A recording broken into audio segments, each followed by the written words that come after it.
بالله من الشيطان الرجيم بسم الله الرحمن الرحيم إن الحمد لله نحمده ونستعينه ونستغفره ونتوب إليه ونعوذ بالله من شرور أنفسنا ومن سيئات أعمالنا من يهده الله فلا مضل له ومن يضلل فلا هادي له أشهد أن لا إله إلا الله وأن محمدا عبده ورسوله أما بعد يا حي يا قيوم برحمتك أستغيث أصلح لي شأني كله ولا تكلني إلى نفسي طرفة عين لا إله إلا أنت سبحانك إني كنت من الظالمين السلام عليكم ورحمة الله وبركاته.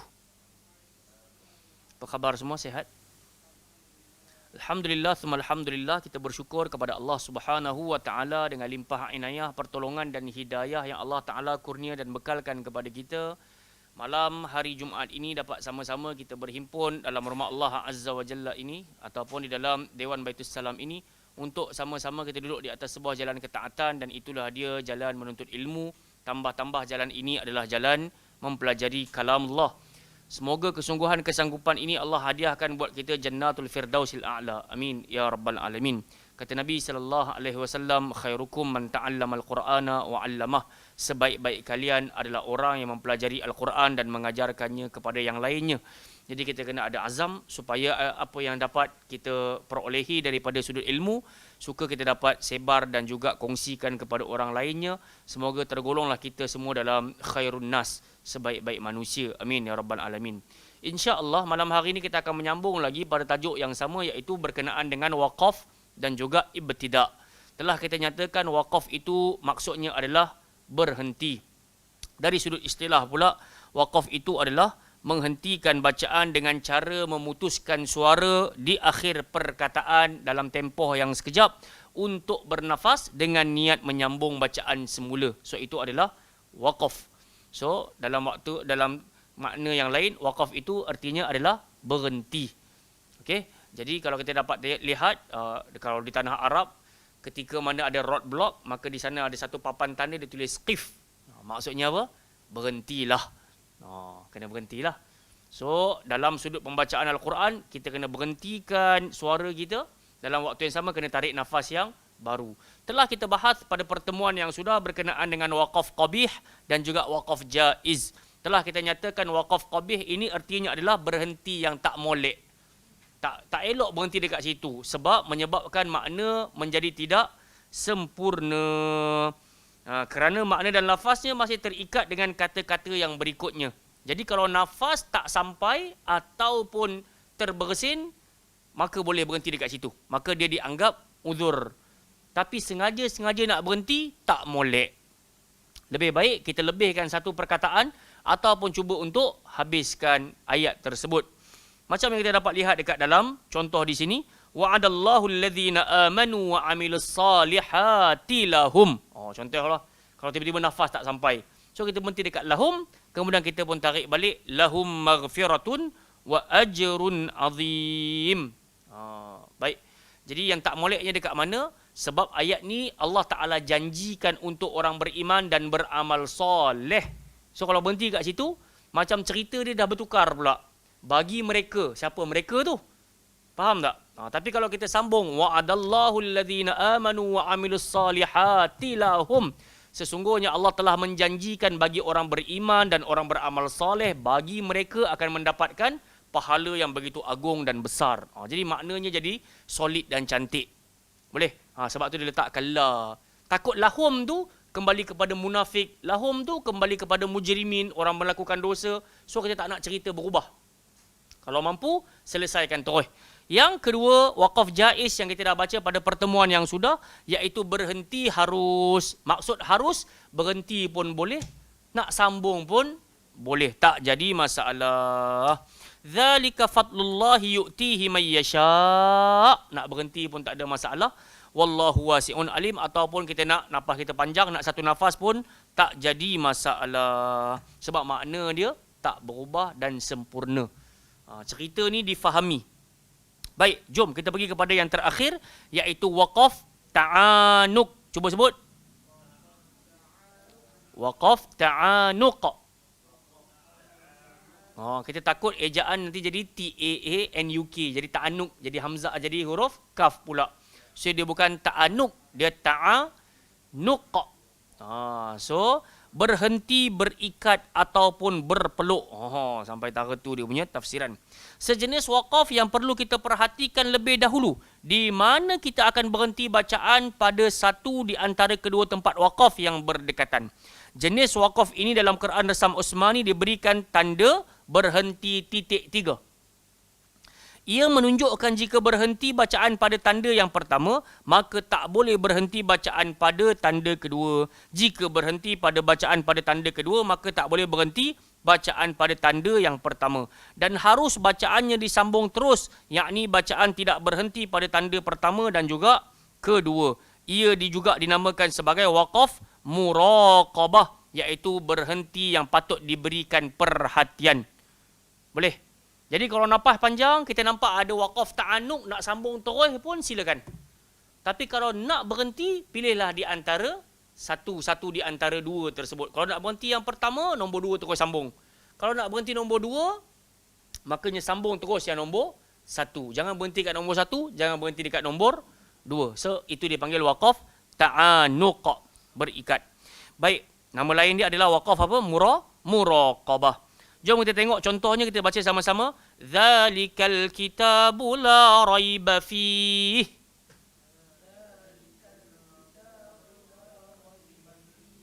Hudal lil muttaqin. Ataupun zalikal kitabu la raib fihi hudal lil muttaqin. Atau dzalikal kitabu la raiba fihi hudal lil muttaqin.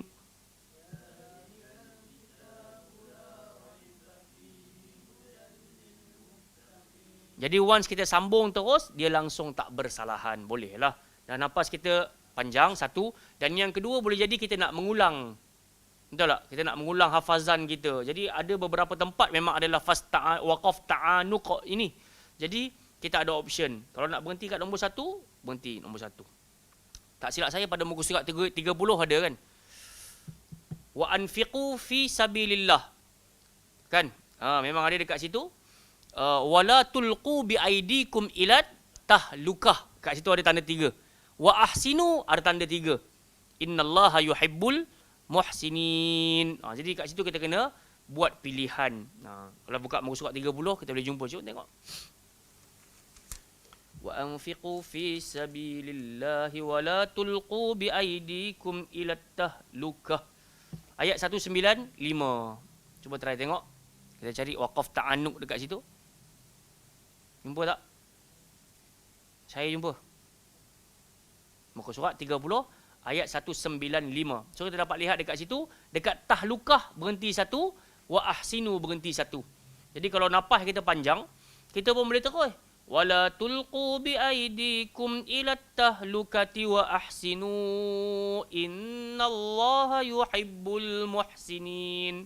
Tapi kalau nafas tak sampai, pilihlah satu antara dua. Sama ada wala tulqu bi aidikum ila tahlukah wa ahsinu innallaha yuhibbul muhsinin.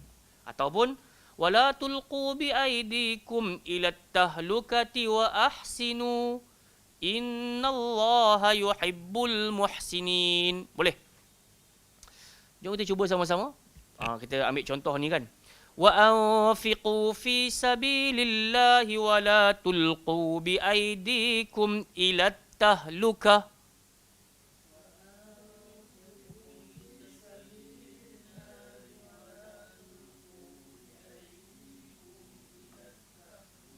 Wa ahsinu innallaha yuhibbul muhsinin.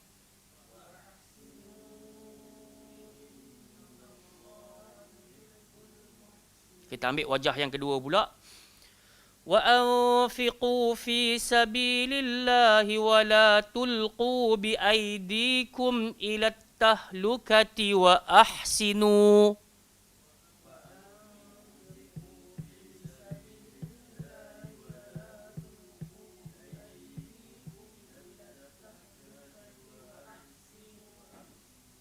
berhenti kat situ. Innallaha yuhibbul muhsinin. Baik, jadi kita tengok dekat bawah ni ada contoh-contoh tanda berhenti. Jom kita buat murajaah. First kali huruf mim kecil, makanya nama dia adalah waqaf apa? Waqaf lazim. Jadi tanda berhenti lazim. Makna kata kalau jumpa mim kecil, lebih baik kita berhenti. Sebab kelaziman bagi ahlul qira', maka mereka berhenti. Ini pilihan Hafs an Asim. Dia pilih untuk berhenti. Kita ikut jalan dia, kita pun berhenti. Senang cerita. Ada dalil. Senang kita punya perjalanan tanpa dakwa-dakwi. So, pilih saja. Sebut sama-sama. Fala yahzunka qawluhum.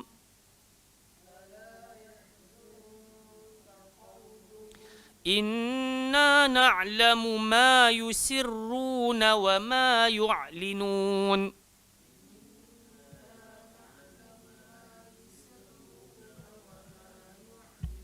Jadi kita dah jumpa waqaf lazim yang tandanya adalah mim kecil.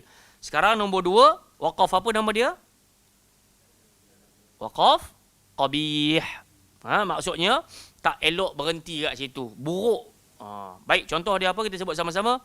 Alladzina tatawaffahumul malaikatu tayyibina yaqulun.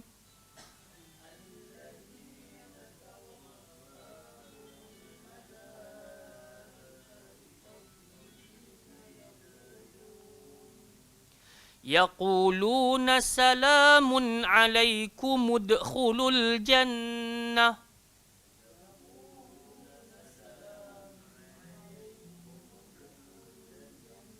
Jadi kalau nafas tak sampai, kita berhenti kat situ. Pilih satu ayat ataupun dua ayat. Satu perkataan ataupun dua perkataan. Lepas tu kemudian tarik balik. Yang ketiga, tanda jim.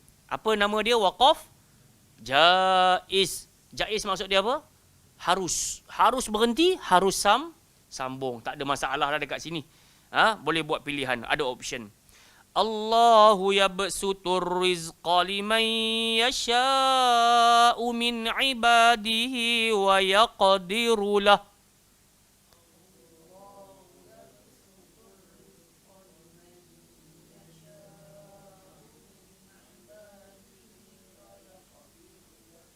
Innallaha bikulli syai'in alim.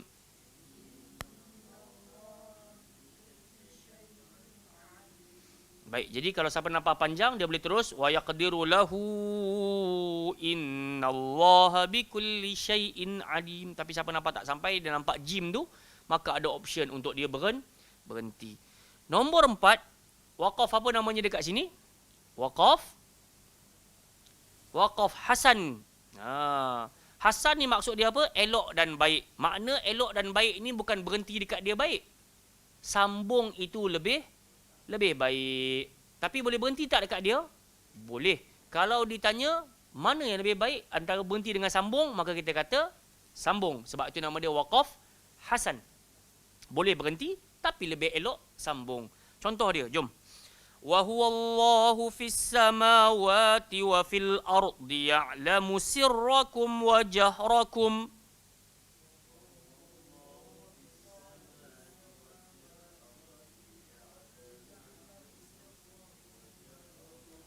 Ya'lamu sirrakum wa jahrakum wa ya'lamu ma taksibun.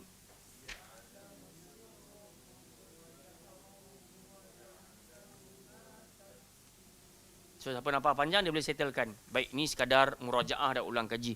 Baik, buka muka surat sebelah. Kita dapat lihat tanda yang berikutnya waqaf, yang namanya waqaf apa? Kafin. Apa maksud waqaf kafin? Maksudnya waqaf yang berhenti dekat dia lebih utama. Dan tanda dia qaf lam ya. Tapi nama dia adalah waqaf kafin. Kafin maksud apa? Cukup waqaf memadai, cukup. Baik, lebih baik untuk kita berhenti dekat dia. Yakhtassu bi rahmatihi man yasha'.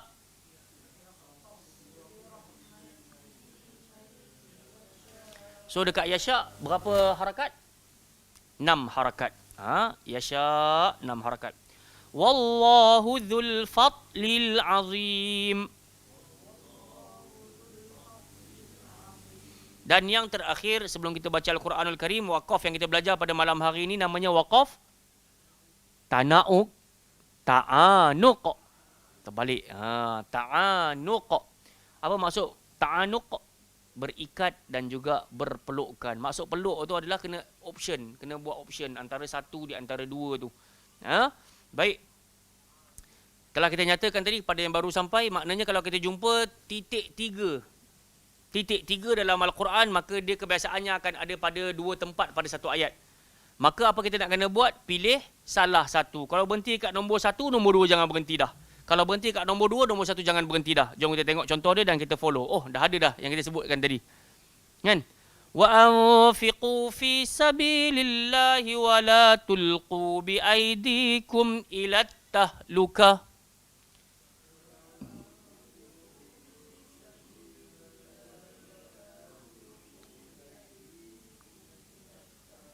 Jadi once kita dah berhenti dekat situ, selepas wa ahsinu jangan berhenti.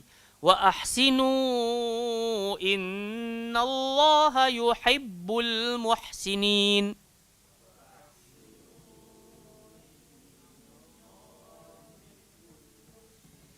Wajah yang kedua, kalau tak nak berhenti dekat pertama, kena berhenti dekat yang kedua. Wajah yang ketiga, kita boleh baca satu nafas tanpa berhenti.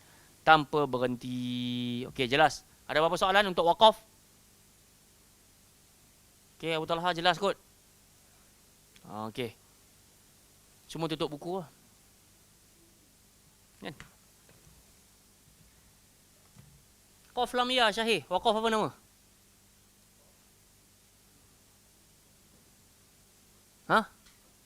Tak dengar. Kafin.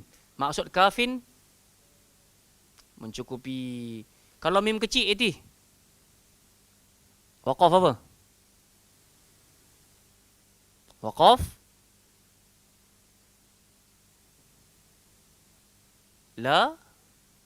lazim. Kelazimannya akan berhenti di situ. Sod lamiyah Hijazi.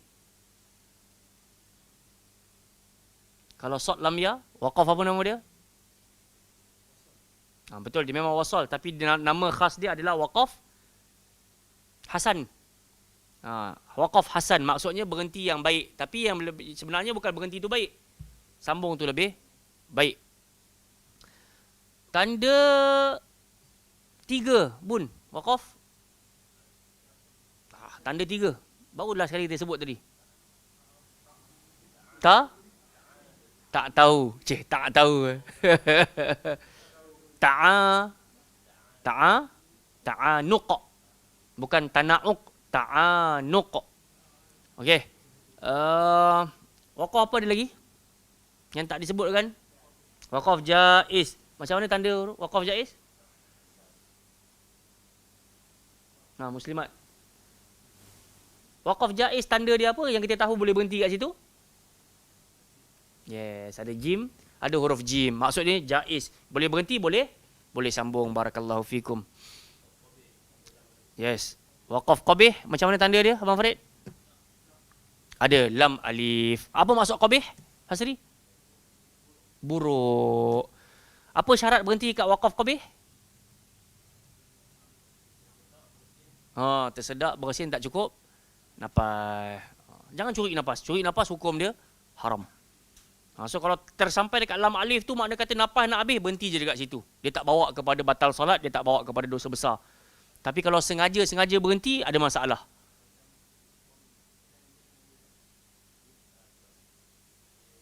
Curi. Tak boleh. Biasanya kori-kori yang curi-curi macam tu biasanya nak jaga lagu. Bahaya. Quran bukan untuk dilagu-lagukan. Siapa ada suara sedap tu, bonus. Tak boleh. Jangan. Lebih baik baca tak ada lagu. Sama juga dengan azan. Macam tadi, Iti kata tu ada bunyi-bunyi sikit.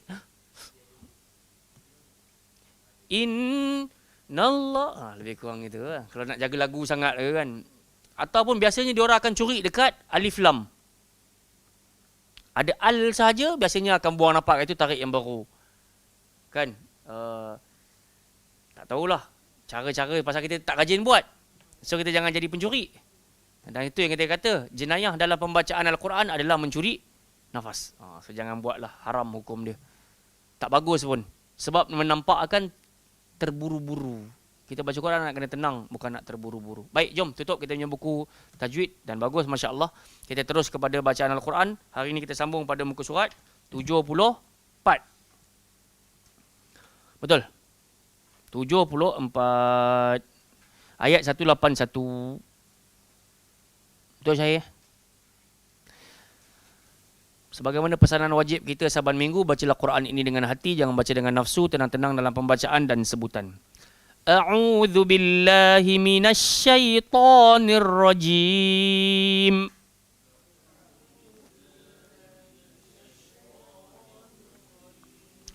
Laqad sami'allahu qaulal ladzina qalu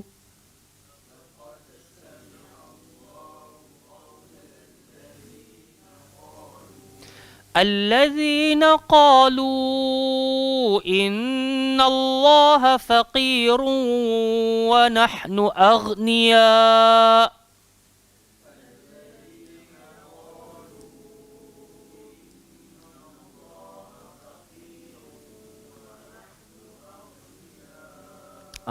tolong pastikan kalau kita dengar ada orang baca Quran ke kan, sampai ke ayat ni tiba-tiba dia berhenti dekat alladzina qalu, dia berhenti kat situ. Tiba-tiba dia terus sambung innallaha faqiru wa nahnu aghnia. Tolong betulkan dia. Jangan mula daripada situ. Sebab itu juga sebenarnya dia dekat sini kalau kita sambung macam tu dia panggil ibtidak, memulakan pada tempat yang tak sepatutnya. Makna dia akan jadi tiba-tiba je sesungguhnya Allah Taala itu fakir dan kami orang kaya. Sebab tu tadi saya tarik balik alladzina qalu, orang-orang yang pernah berkata sesungguhnya Allah Ta'ala itu miskin dan juga kami ini orang kaya. Ini bahaya ayat ni. Jangan, yelah kalau kita nak menghafal, berdoalah kepada Allah saat hafal ayat ni, jangan banyak kali ulang-ulang. Dekat sini. Faham? Sebab tu kadang-kadang syekh-syekh kami dia akan kata, jalan terus, jalan. Jangan duk asyik main kat situ je. Innallaha faqir, innallaha faqir. Sedangkan kita yang fakir. Allah yang ghani. Boleh? Sekali lagi. Kita cuba nafas kita sampai kot ke tak sampai? Laqad sami'allahu qawlal ladzina qalu innallaha faqirun wa nahnu aghnia.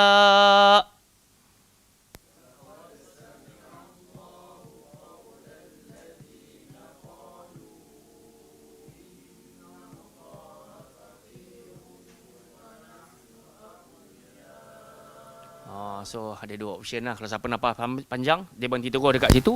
Siapa tak sampai, so dia berhenti dekat qalu, dia boleh tarik balik alladzina ataupun dia boleh dekat qalu.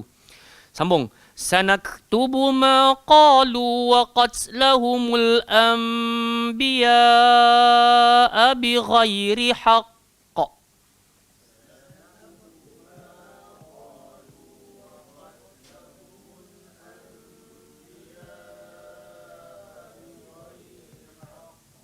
Okey, dekat sini waqaf ya, ataupun qalqalah apa? Saat kita berhenti qalqalah kubra. Sebahagian menamakan kalau kita berhenti kat sini qalqalah akbar, paling besar. Sebab apa? Dia bukan setakat duduk dekat hujung ayat ataupun hujung nafas kita, tapi dia ada sabdu. Jadi kaedah berhenti dia sedikit berbeza. Haqqa. Dia berbeza dengan haqqa. Haqqa lambat sikit.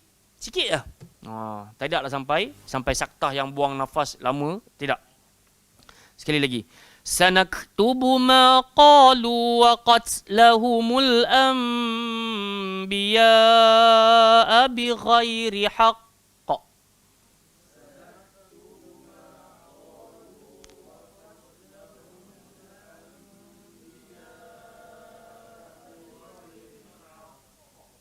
وَنَقُولُ ذُوقُوا عَذَابَ الْحَرِيقِ.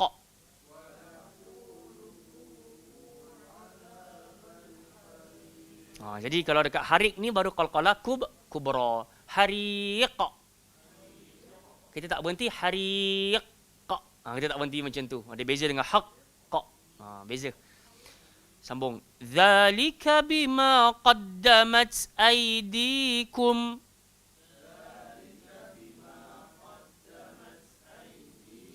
Wa anna Allah laysa bidhallamin lil 'abid.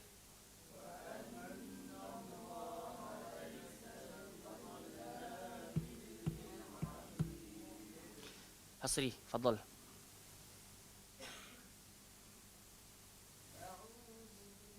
Bulat mulut sikit kan?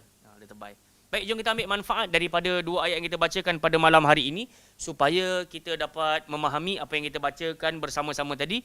Laqad sami'allahu qaulal ladzina qalu. Sesungguhnya Allah Ta'ala telah pun mendengar perkataan orang-orang Yahudi.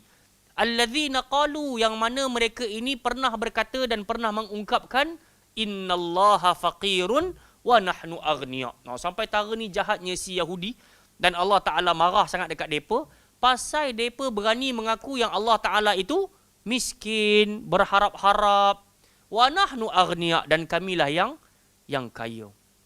Padahal hidup manusia ni, dia sangat bergantung kepada Rahman dan Rahimnya Sang Pencipta.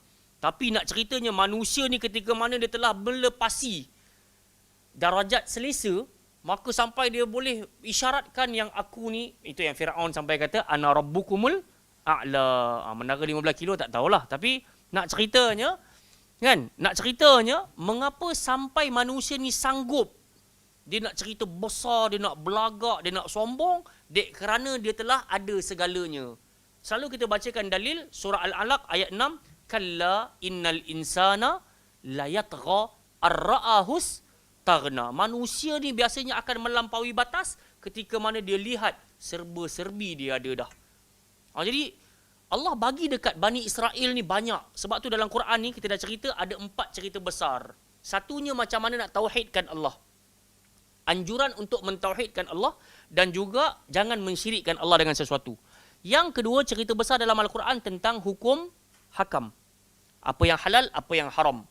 Khinzir, darah, bangkai, ni semua haram. Dan yang ketiga, cerita tentang apa? Targhib dan tarhib. Kalau kau buat begini, faedah hanya begini. Kalau kau tinggalkan ini, faedah hanya begini. Kalau kau buat macam ni, ancamannya begini. So, targhib dan juga tarhib. Banyaklah Allah Ta'ala ceritakan. Antara ancamannya, وَمَنْ أَعْرَضَ عَنْ ذِكْرِ فَإِنَّ لَهُ مَعِشَةً ضَنْكَ. Barang siapa yang sengaja berpaling daripada berzikir, ingat-ingat kepada aku, maka ancamannya aku akan bagi kehidupan dia sempit atas muka bumi ni. Sempit. Duit banyak tapi hati sempit. Sebab apa? Tak zikir, tak solat, tak baca Quran, tak dengar majlis taklim, tak nak baiki diri. So hidup dia akan sempit sahaja. Ini ancaman. Dan yang keempat, cerita tentang umat-umat terdahulu. Di antara cerita mereka, ada yang kena ambil pelajaran sebagai tauladan, ada yang kena jadikan sempadan. Jadi Allah Ta'ala nak cerita pasal Yahudi ni, yang mana mereka ni kebanyakannya Bani Israel, yang mana mereka ni Ahlul Kitab. Allah marah sangat dekat mereka pasal mereka ni diberikan kitab tapi mereka sampai sanggup buat apa? Kalau tak kena dengan emosi, mereka buang ayat tu. Mereka tulis sendiri pula. Kemudian mereka kata, ini daripada siapa? Allah Subhanahu Wa Ta'ala. Tipu. Dahlah buang firman Allah, lepas tu tipu. Kemudian Allah Subhanahu Wa Ta'ala sebut, ya Bani Israel, uzkuru ni'mati allati an'amtu alaikum wa anni faddaltukum 'alal alamin. Surah Al-Baqarah, muka surat 7, ayat 47. Jadi Allah Subhanahu Wa Ta'ala kata kepada orang-orang Bani Israel ini, kenang-kenangkan nikmat yang aku bagi dekat kalian, juga kepada nenek moyang kalian. Dan sesungguhnya aku telah muliakan kalian berbanding umat-umat yang lain. Itu zaman itu. Itu zaman itu. Makanya antara kita dengan mereka, siapa lebih utama dan mulia? Siapa? Kitalah umat Nabi sallallahu alaihi wasallam. Ayat 110 surah Ali Imran, Allah kata kuntum khaira ummatin ukhrijat linnas. Kalian merupakan umat yang terbaik yang dikeluarkan daripada jenis-jenis manusia. Daripada Nabi Adam sampai kiamat, kita yang terbaik. Tapi sebelum adanya kita, mereka adalah orang pilihan. Wa anni faddaltukum 'alal alamin. Aku telah mengkehadapankan kalian atas seluruh alam. Jadi mereka ni saat mereka minta Allah bagi, minta Allah Ta'ala bagi. Minta makanan daripada langit, Allah bagi manna, salwa. Mereka minta kepada Nabi Musa, kami tak tahanlah manna salwa sahaja, kami nak apa? Kami nak sayur-sayur. Kami nak timun, kami nak bawang putih, bawang merah, kacang dal. Betul? Muka surat 9, kita dah pernah baca dah dahulu kan. Sampai Nabi Musa sound depa, qala atastabdiluna alladhi huwa adna billadhi huwa khair. Kenapa nak minta tukar ganti sesuatu yang harganya rendah berbanding makanan yang memang harga dia mahal? Tapi mereka ni hati kerah. Hati kerah. Jadi kita jangan ada perangai macam tu. Sebab tu saya teringat bila Ustaz Syimi baca ayat itu, qala atastabdiluna alladhi huwa adna billadhi huwa khair. Persoalannya yang dapat ditimbulkan, tak cukup ke Quran dengan sunnah yang ada pada kita hari ini. Kenapa nak kena gantikan dengan sesuatu yang lebih murah? Hisnul Muslim pun tak habis baca, Al-Azkar pun tak habis nak amal. Tiba-tiba nak baca hu ha ha ha ah ah ah dan semisalnya. Nak kena panjat, ambil wuduk, nak kena mandi. Ini semua kacau. Tak salah. Kita jumpa mana-mana kolam mata air nak ambil wuduk ke, silakan. Tapi tak mesti jadi syarat. Boleh aja nak ambil bismillah minum, tak ada masalah. Nak ambil wuduk, nak bagi segar tubuh badan, nak apa kita dah panjat-panjat berpeluh-peluh. So kita nak ambil wuduk, okey, tak jadi masalah. Tapi kalau buat syarat, nak kena mandi, nak kena apa, bla bla, hak ni semua. Qala atastabdiluna alladhi huwa adna. Kenapa nak tukar ganti? Ambillah wuduk dekat masjid, jauh lebih baik. Kan? Ambil Quran, baca 2 ayat, Nabi kata jauh lebih baik daripada 2 ekor unta yang merah yang gemuk kau ambil dekat Butahan dan Aqiq. Kalau 3 ayat kau baca dekat dalam masjid, dalam keadaan kau ada wuduk apa semua, lagi elok daripada 3 ekor unta. Wa arba'un khairum min arba'. Kalau kau baca 4 ayat, jauh lebih baik daripada 4 ekor unta. Wa min a'dadihinna minal ibil, Nabi kata. Kau bayangkanlah kalau kau baca 100 ayat, dia jauh lebih baik daripada 100 ekor unta. Saya tak tahulah berapa ratus ribu harga dia kan. Ada orang bagi tahu harga jubah, harga banyak ratus ribu juga. Harga unta lagi, Velfire lagi, macam-macam lah. Pelan-pelan lah kan. Kita ni bukan nak kejar angka, bukan nak kejar itu keutamaan. Sebagai input okey lah, tapi beria-ria sangat tak jadi juga. Yang penting utamanya kita nak ambil pelajaran supaya kita dapat adaptasi dalam kehidupan. Baik, jadi orang Yahudi ni Allah marah dekat depa ni sampai sifat melampau dia tu, sampai berani kata Allah itu fakir, kamilah yang kaya. Pun begitu Allah Taala kata sanaktubu ma qalu, kami akan catat. Kami tak pernah leka, kami tak pernah leka, kami tak pernah lepa. Makna katanya kau cakap sahaja, kami dah catat dah benda tu. Wa qatlahumul anbiya bighairi haq, dan di antara perangai Yahudi yang Allah bengang marah sangat dekat depa, mereka suka bunuh para nabi bighairi haq, tanpa ada alasan yang kukuh dan benar. So bila nabi cakap macam ni tak boleh. So depa kerja tak puas hati saja. Suka melawan. Nabi Musa kata apa? Jangan pergi mancing hari Sabtu. Dia pergi tanam pukat pula, letak jala pula. Ada je alasan nak buat. Kan? Nabi Soleh kata, jangan kacau unta tu. Dia nak minum. Kalau dia makan, kalau dia minum, jangan siapa pun pergi minum. Pun jangan cakap pergi kacau. Bunuh terus unta tu. Sampai tara tu punya biadabnya. Taib, jamaah yang dimuliakan oleh Allah Subhanahu Wa Taala, kata Allah Taala, wa naqulu dzuqu azabal hariq. Kalau itulah ucapan mereka, kata Allah, kami pula akan sebut, rasakanlah azab yang begitu membakar. Kalian menang pada ucapan, tapi Allah Azza wa Jalla bukan setakat menang pada ucapan, tapi pada tindakan. So Allah akan kenakan azab yang pedih. Sebab tu kita ni boleh masuk syurga dengan mulut, kita juga masuk neraka dengan mulut. Hati-hati nak bercakap. Jangan sombong sangat. Ni sombong sangat ni. Innallaha faqir wa nahnu aghnia. Saya kira zaman sekarang tak ada orang berani cakap macam ni kot. Ada juga. Kalau tidak pun hanya dari sudut tindak tanduk sahajalah. Tak semayang, tak tutup aurat, berani kat situ je. Tapi nak kata Allah ni miskin, aku kaya, tak ada orang buat status Facebook macam tu lagi kot. Memang kena bedai ya. Kan?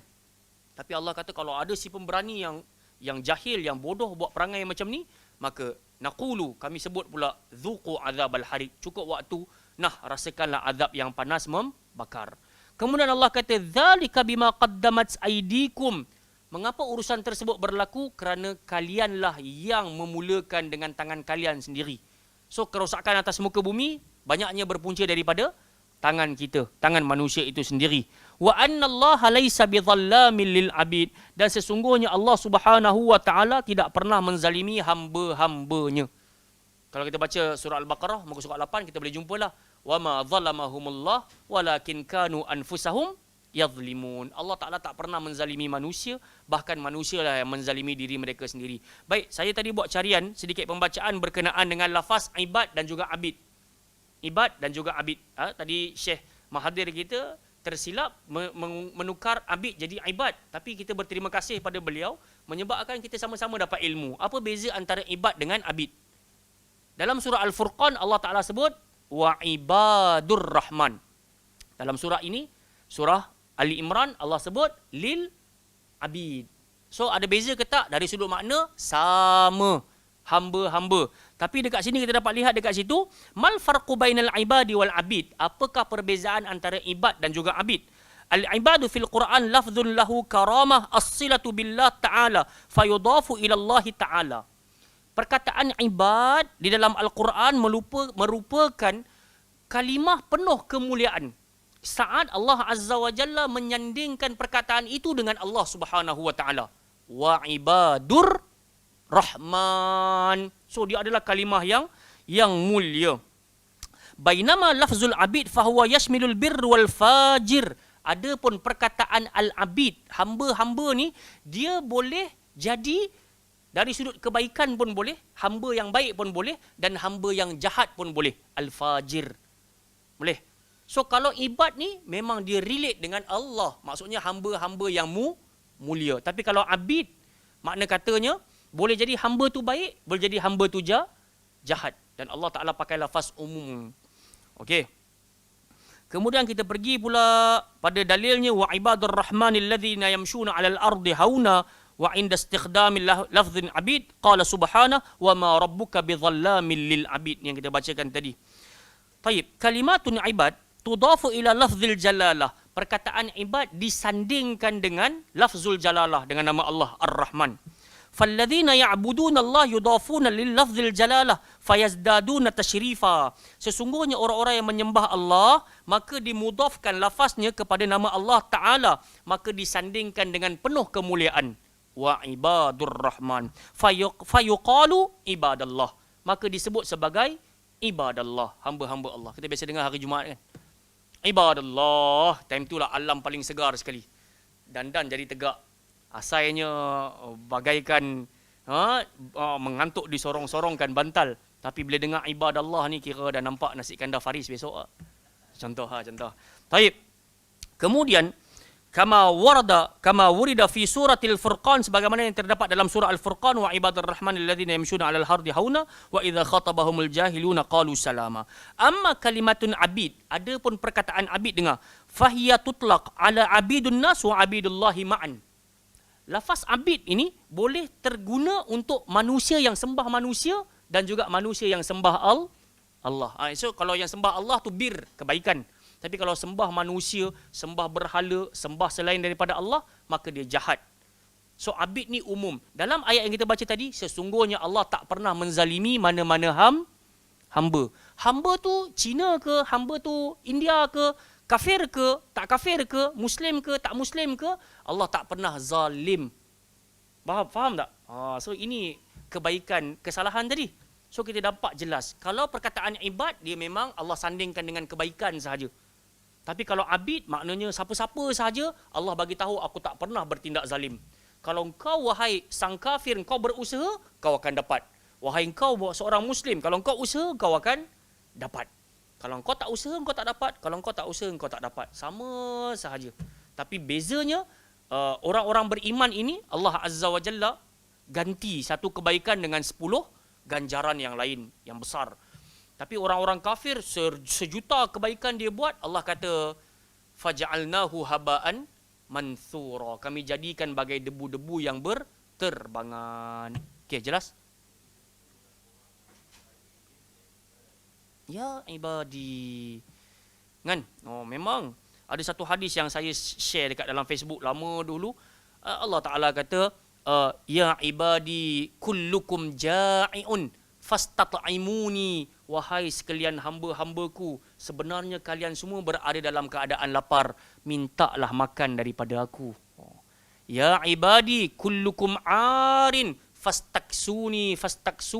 Wahai hamba-hambaku, kalian semua berada dalam keadaan telanjang berbogil, mintalah pakaian kepadaku. Sampai tara tu Allah Ta'ala suruh kita minta-minta dengan Allah Ta'ala. So berbahagialah orang-orang yang Allah sebut, ya ibadi, duhai hamba-hambaku. Saya kira cukup setakat itu untuk tazkirah di malam hari ini. Fa insya-Allah dua ayat yang kita bacakan ada banyak modal dan juga banyak pelajaran yang kita dapat inputnya. Semoga kita dapat sama-sama share dan juga kongsikan kepada yang lainnya. Subhanakallahumma wa bihamdika asyhadu an la ilaha illa anta astaghfiruka wa atubu ilaik. Wa sallallahu ala nabiyyina Muhammad ala alihi washabihi wa baraka sallam. Aqul qali hadza astaghfirullahal azim li wa lakum. Assalamualaikum warahmatullahi wabarakatuh.